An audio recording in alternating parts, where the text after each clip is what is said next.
Gaurko prentsaurreko honen helburua da pixka bat urtebete eman da hauteskundeak burutu zirela eta alkatetza berria nire eskuetan hartu nuela eta horrekin lotura zuzena dauka baita ere legealdi plana urtarrilean onartu genuela eta konpromiso hartu genuela 6 hilabetean behin gauzatzen mailaren edo nolabaiteko eguneratze bat edo jakinarazpen bat ematea eta horregatik deitu zaituztegu lehen urte honek ere erronka handiak ekarri dizkigulako eta erronka handi horien artean zailtasunak ere izan ditugulako eta lan eskerga handi bat egin behar izan dugula.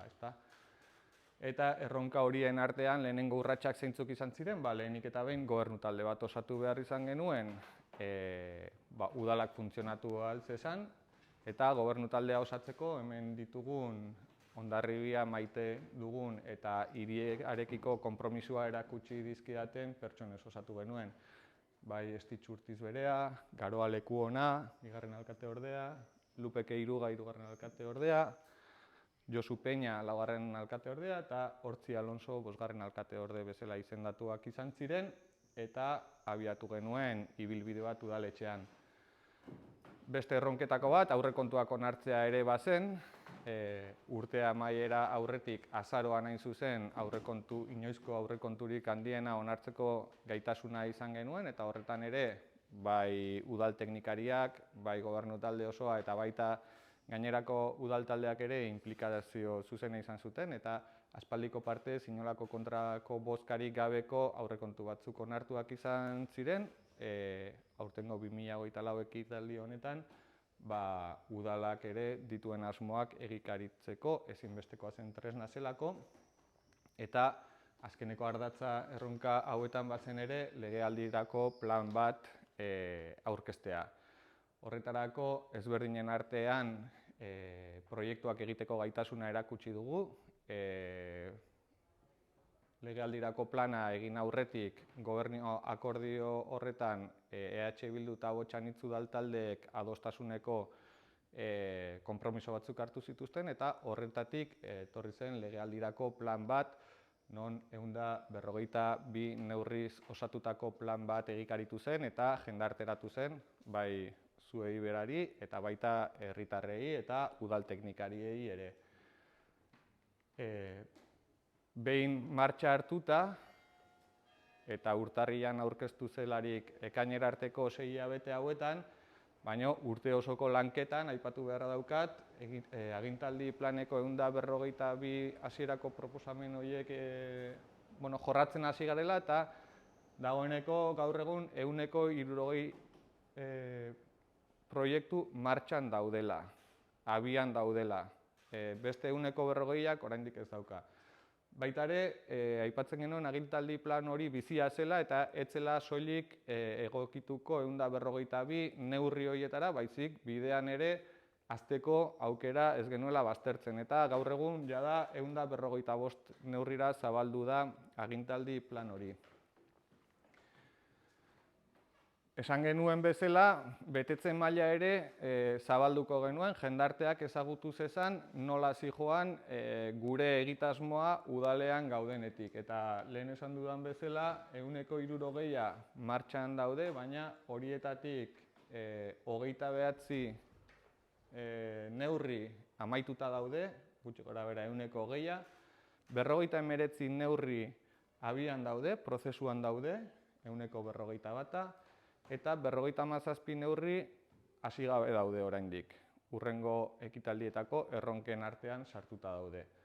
Beraz, 160 gutxi gorabehera hasita edo betetako neurriak dira eta 140 badatozen ekitaldietan burutzeko neurriak ditugu. Hemen baita ere ikus dezakezue, sailez sail nola sailkatu ditugun egikaritze maila hau, berdean daudenak egindako neurriak dira, naranjan ditugunak prozesua abiatuta daudenak dira, eta besteak, arroxan daudenak, datozen ekitaldietan burutzeko neurriak izango ditugu, hasigabekoak. Neurri horien artean, zertzela batzuk ematearen ikuspegitik, adibidez, 83. neurria berdintasun saila sortzea izan zen erronka nagusi bat gobernu talde honena, eta bete zen, nahiko azkar bete zen, eta berdintasun saila sortzearekin batera lanean jardun gara, eta horietatik ere esan dezakegu 84. neurria eta 87. neurria ere bete direla. Hau da, eraso matxisten aurkako telefonoa egonkortzen ari da, egonkortu da, eta 87. neurria gorrotozko erasoen aurkako udal protokoloa ere eratu daia, eta tresna hori udalbatzak ere onartuta dauka. Haurparken estaltzea ere aspaldiko erronka bat da Hondarribian, eta aurrikusita baldin bat zegoen edo onartuta baldin bat zegoen ere haurparke bat estaltzea, agintaldi honetan gu sartu garenetik 3 haurparke estali ahal izan ditugu, eta horretaz gainera haurparkeetan bertan dagoen altzariteria edo baita berritzen ari gara, eta hainbat parketan altzariak ere berritu ditugu, orduan haurparkeen berritze maila bat gauzatzen ari da. Behin eta berriro aipatu izan dugu, Mendelu auzoan badaukagola Hondarribiak erronka oso nagusi bat, eta erronka horri aurre egiteko ezinbestean auzo bulego baten beharra bageneukala ondorioztatu genuen, eta auzo bulego horri aurre egiteko eraikina behar genuen lehenengo. Beraz, eraikina erosi da, 16. neurria beteta dago, eta ondorengo erronken artean auzo bulego edo opengela deituko diogun hori izapidetzeko prozesuan gabiltza. Eraikinak oraindik berrikuntza batzuk ere behar ditu irisgarritasun ikuspegitik eta horrela. Orduan, eraikina erosi da, eta orain proiektuak gauzatzeko bidea egiten ari gara. Lehenengo neurrietako bat ere izan zen Udal Euskaldunen mankomunitatean sartzeko proposamena egitea, udalak onartu zuena, eta gero UEMak berak ere onartu zuena Hondarribia mankomunitate honetan sartzea. 102. neurria zen, eta UEMan sartzearekin batera baita ere ekintzak etorri dira, eta ekintza horien artean errenta aitorpena euskaraz egiteko kanpaina burutu dugu, haurrak kotxean doazela dioten euskarazko pegatinak ere, identifikazio pegatinak eskaini dira, ambulatorioarekin eta baita hainbat banku erakundeekin ere hitzarmenak sinatu dira euskararen arreta zerbitzua eta bermatzeko, eta euskararen udalean, euskararen normalkuntzarako ere plangintza ere udalbatzan onartua izan da. Horrekin, azkenean zein da gure helburua? Euskararen normalkuntza bat herrian ematea, eta neurri horiek hartzen ari gara etengabean, lortu duguna urte honetako ibilbidean, eta aurrera begirakoan sakontzen joan beharko duguna. Beste erronka nagusi bat, 58. neurria ere aldi baterakotasun tasa murrizteko neurriak hartzea. Gogoratuko duzuen bezala, Hondarribiko udalean langilegoaren aldi baterakotasun tasa 170 inguruan zegoen iritsi ginenean, eta horretaz gain, langilego kopuru murritza ere bageneukan gure lanpostuen zerrendan edo gure lanpostuen estrukturazioan, eta lanpostu berriak sortzeaz aparte, lehen aipatu dugun berdintasun teknikariena kasu, aldi baterakotasun tasa hori ere murrizteko neurriak hartzen bagaude ja. Egonkortze prozesutik hainbat izendapen prozesuak bukatu eta hainbat izendapen egin dira ja, hau da, aldi baterako ziren hainbat funtzionario baditu izendatuta ja, praktikaldian daude, baina izendapenak eginak daude. Beste batzuk oraindik garatzen ari gara, prozesu horretan bagabiltza urte amaierarako 51 lanpostu horiek egonkortzeko, baina ez gara soilik horretan geratu. 2017 eskeroztik udal honetan lanpostu publiko eskaintzarik egin ez den honetan, jada boletinera bidali dugu lehenengo OPA egiteko proposamena. 5 administrari izango dira eta datozen hilabeteetan ere lanpostu berri horiek sortzeko, modu estrukturalean sortzeko eta kontratatzeko prozedurak abiatu ditugu ere. Eta etorkizunean sakontzen joan beharra daukagu, ezinbestean gure asmoa aldi baterakotasun tasa 10-10tik bera uzteko helburua daukagulako. Kultura agendari dagokionean, 80. neurria ere, kultur eskaintza herriko auzoetara zabaltzea bageneukan, eta neurri hori ere betetzen joan gara, ikusi ditugu Muliaten hainbat eskaintza, ikusi ditugu auzo ezberdinetan hainbat eskaintza, eta horrekin batera kultur irudi berri bat sortu nahi dugu, kultura bizia nahi dugu, hau da, ez soilik ikustekoa edo jasotzekoa, baizik interaktuatzeko moduko kultur eskaintza burutu nahi dugu. Eta horretan bagabiltza lanean, iruditzen zaigulako, auzoetan eta kultur eskaintza ezberdin hori egikaritzeko etengabeko lanketa bat daukagula eta ja oinarria ezarri da. Beste alde batetik, eta hau 152 neurri horietan ez zegoen, baina beste neurri berri horien artean sartuta dago, Santiago kaleko lanak martxan daude ja. Ikusi ahal izan duzue Santiago kalean ja lanak martxan daudela, abiatu direla, lurra altxatuta dago eta datozen 6 hilabeteetako aurreikuspenean lanak burutuko dira. Ze helburu daukate? Nagusiki bi. Alde batetik, lurrazpian ditugun saneamendu hornidura horiek berritzea, oso zarkituta zeudelako, eta beste alde batetik, mugikortasun eta irisgarritasun ikuspegi batetik, kalea bera asko hobetzea. Pertsona heldu ugari bizi dira bertan, eta zailtasunak zeuden orain arteko estruktura horretan, eta abian jarri dugu beste lanketa hau ere. Azken finean, eta esan nahi genukena da, zein da Ahotsanitz eta EH Bilduren artean gobernu taldea osatu dugun kideon helburua?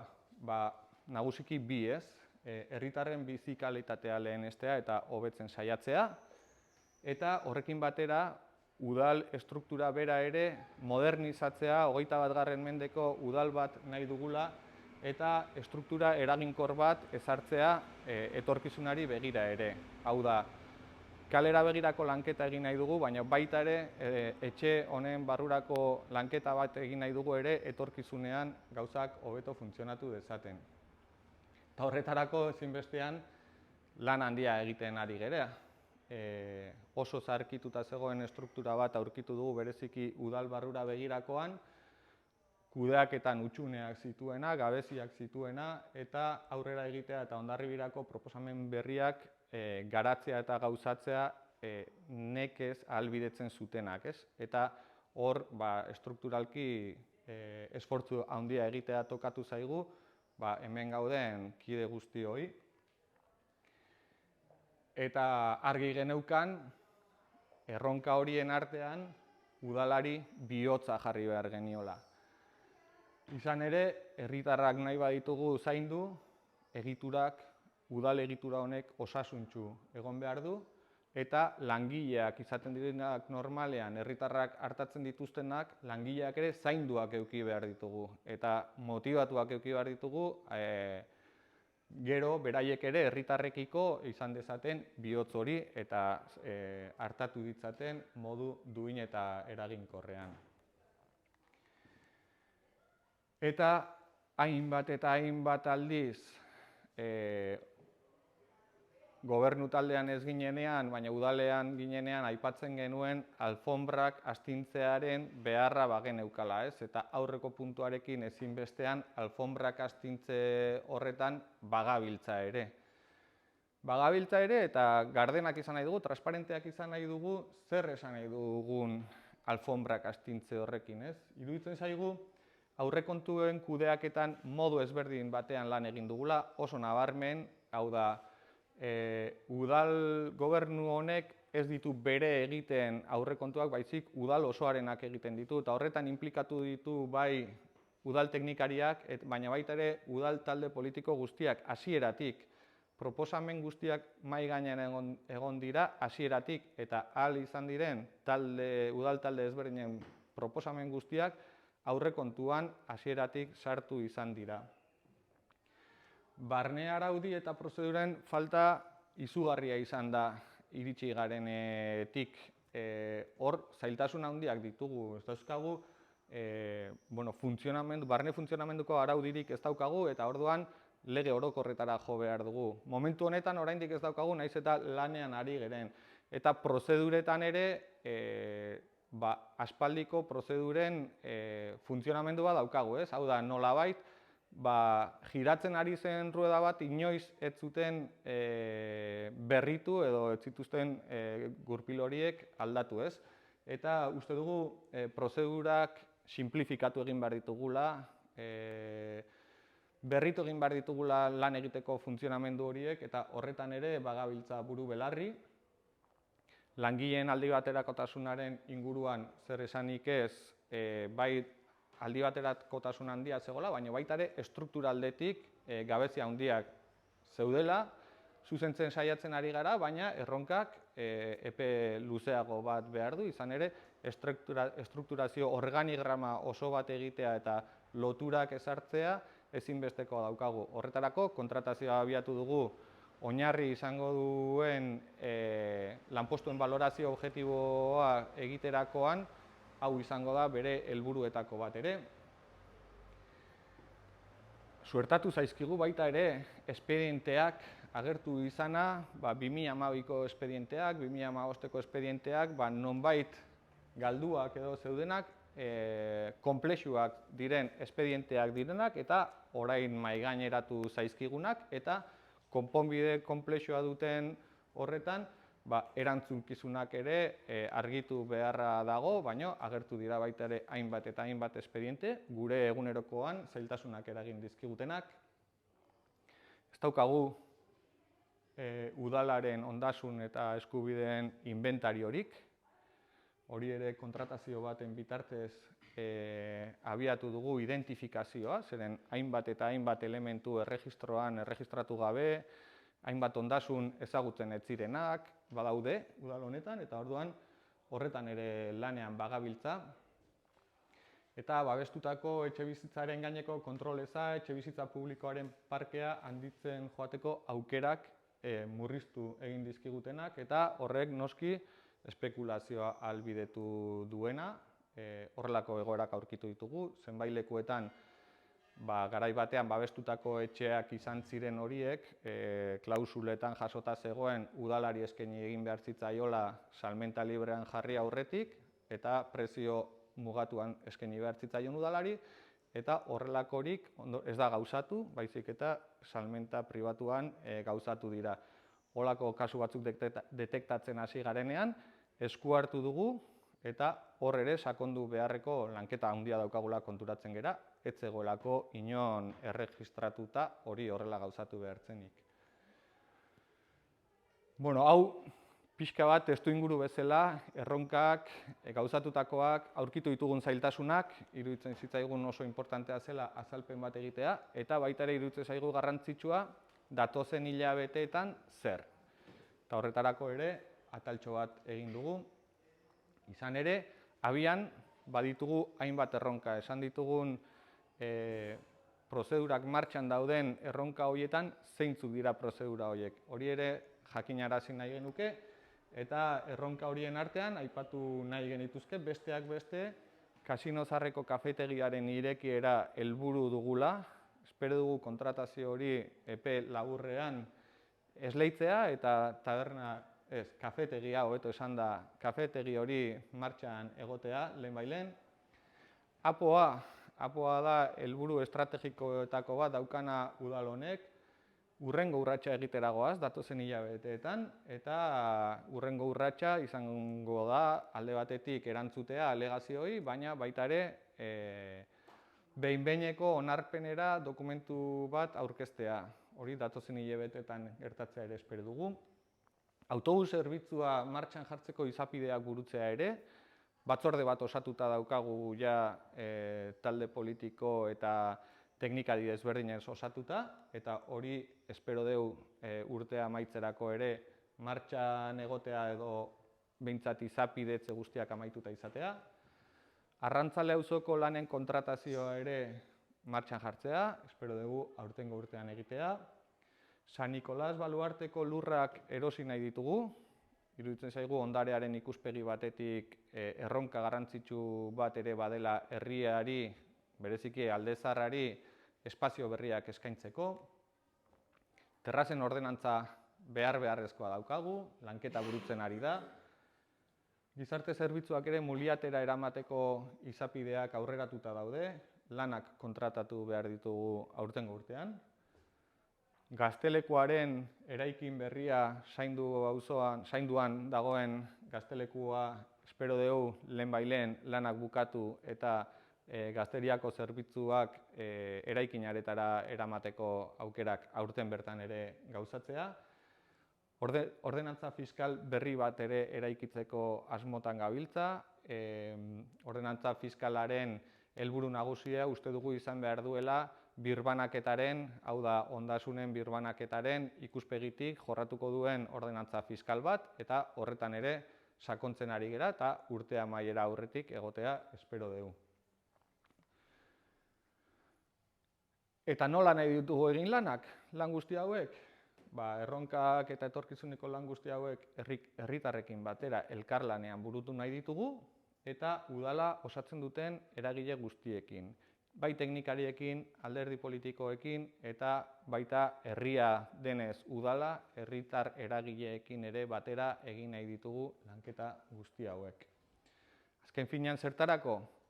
Hondarribia bizitzeko delako, eta hondarribitarrok hondarribian bizi nahi dugulako.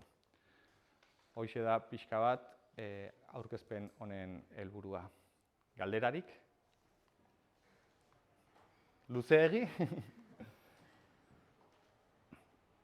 Eskerrik asko etortzeagatik, eta gero espero dut zinegotzi bakoitzak bere arloko zehaztapenetan ere egingo ditugu aurkezpen honetatik abiatuta, zinegotzi bakoitzak bere arloan jorratzen ari den bai helburu eta neurrien gauzatze mailari buruzko ere jakinarazpen bat egingo du, eta jakinaraziko zaizue baita ere bai komunikabideei, baita herritar guztiei.